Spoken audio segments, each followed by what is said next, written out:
मिले कोई, हमारे परिचित थे, हमसे बहुत प्रेम करते हैं। काफी पुरानी बात होगी, अब तो 10 बरस हो गए इस बात को। बड़े अच्छे साधक जापक, बड़े अच्छे विचारक, बहुत एकांत देखकर उन्होंने अपने मन की बात हमसे कही। पति पत्नी दोनों बैठ गए अपने मन की बात कहने के लिए और कहने लगे कि आज ही समाधान चाहिए। हमने पूछा क्या है मन में जिसके लिए एकांत आप ढूंढ रहे हैं, ऐसा क्या है जो सबके सामने नहीं कहा जा सकता? तो बहुत धीरे से पति पत्नी ने हमसे कहा कि अब डर लगने लगता है, पहले नहीं था, अब भय लगता है, और ये किसी को बताया नहीं जा सकता। एक बड़ी इनसिक्योरिटी रहती है, एक भय रहता है, अनजाना भय, एक अननोन फियर रहता है, और बहुत हो जाता है, कभी कभी बढ़ जाता है, वो अवसाद में परिणत हो जाता है। लगने लगा है कि अब ये रोग हो गया है। मना चिकित्सक को बताना नहीं चाहते, परिजन पुरजन बंधु बांधवों को भी नहीं बताना चाहते, अपनी संतानों को कैसे कहें कि मन में बड़ा भय है। अकारण है, जानते नहीं है, हम नहीं जानते, अज्ञात भय है, अनजाना भय है, और वो बहुत बड़ा हो गया है।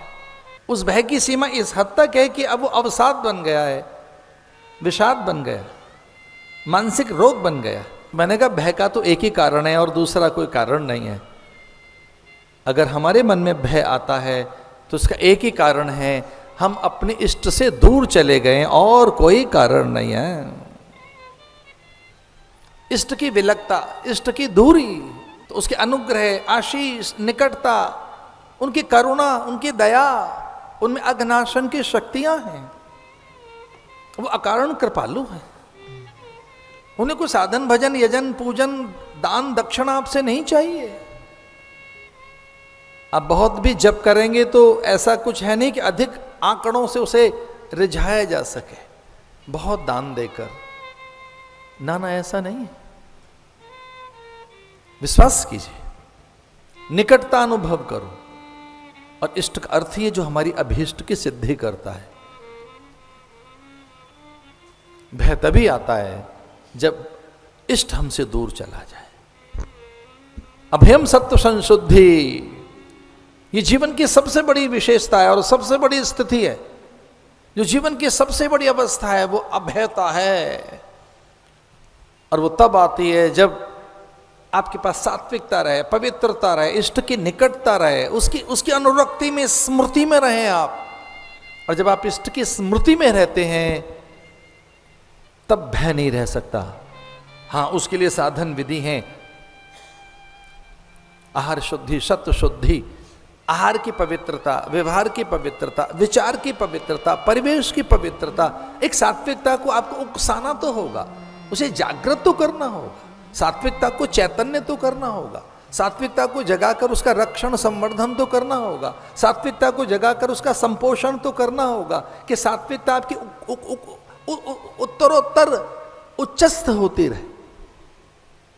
उस सात्विकता के वशीभूत ही आहार शुद्धि, सत्व शुद्धि, आप में सत्व की शुद्धि होगी, और जो भीतर में मल विक्षेप आवरण, आपके भीतर तंदा जड़ता भय, नाना प्रकार की, जैसे अनिद्रा है आज, नाना प्रकार के उपद्रव हैं मन में। क्योंकि भक्ति का अर्थ भी यही है, जो अभयता देती है, निश्चिंतता देती है, निशंकता देती है, निर्भरता देती है, आनंद देती है, अनुरक्ति देती है। भैया मेरा तो ऐसा अनुभव है कि जब भक्ति आपकी जग जाएगी तो अकारण चुटकी बजाने को मन करेगा, नाचने को मन करेगा, झूमने को, गाने को मन करेगा। आप आनंदित रहेंगे, उल्लसित रहेंगे, प्रफुल्लित रहेंगे, आपका आमोद विनोद प्रमोद, आप में एक अनजाना आनंद। अरे भक्ति तो उत्सव का नाम है, आप में उत्सव जैसा रहेगा, निरंतर उल्लास में आप रहेंगे। तो मैंने उसे कहा प्रहलाद से पूछो तो सही, उसे तो कोई भय नहीं है। वो होलिका सामने हो, अनेक अस्त्र शस्त्र हो, अथवा पिता की भी खड़ग हो, या तप्त लो स्तंभ हो, हरि सर्वेषु भूतेषु अपने भगवान की निकटता अनुभव करता है वो। तो जब अपने इष्ट की आपको निकटता अनुभव होने लगे फिर कोई भय नहीं होगा।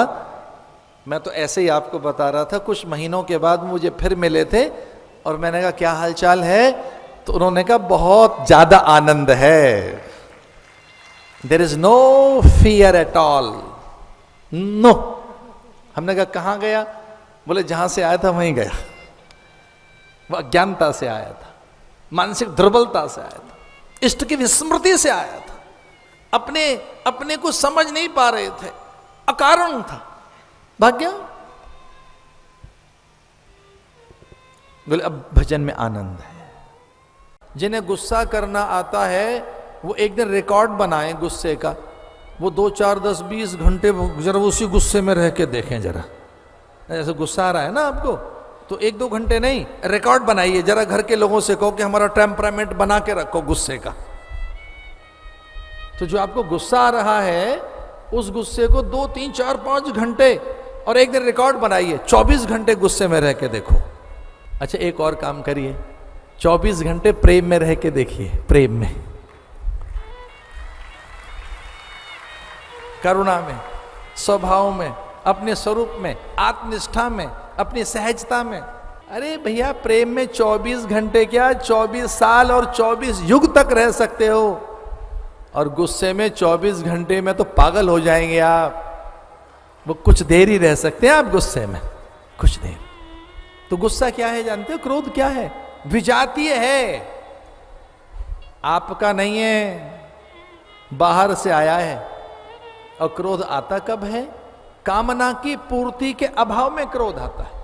तो जब आपकी कामनाओं की पूर्ति नहीं होती तब क्रोध आता है। आपकी वासना, लालसा पूर्ति नहीं हुई, इच्छा पूर्ति नहीं हुई, तब क्रोध आता है। आपकी अपेक्षाओं की जब पूर्ति नहीं होती तब क्रोध आता है। तो एक छोटी सी बात सुने, अपेक्षा आपकी पूरी नहीं हुई इसका अर्थ आप असफल हैं, विफल हैं, आप हारे हुए हैं। तो याद रखना, हारे हुए आदमी को क्रोध आता है, असफल व्यक्ति को, अक्षम व्यक्ति को, जो मैनेज नहीं कर पाया, स्वयं को नियंत्रित नहीं कर पाया, अपना प्रबंधन नहीं कर पाया, अपने आवेश को रोक नहीं पाया।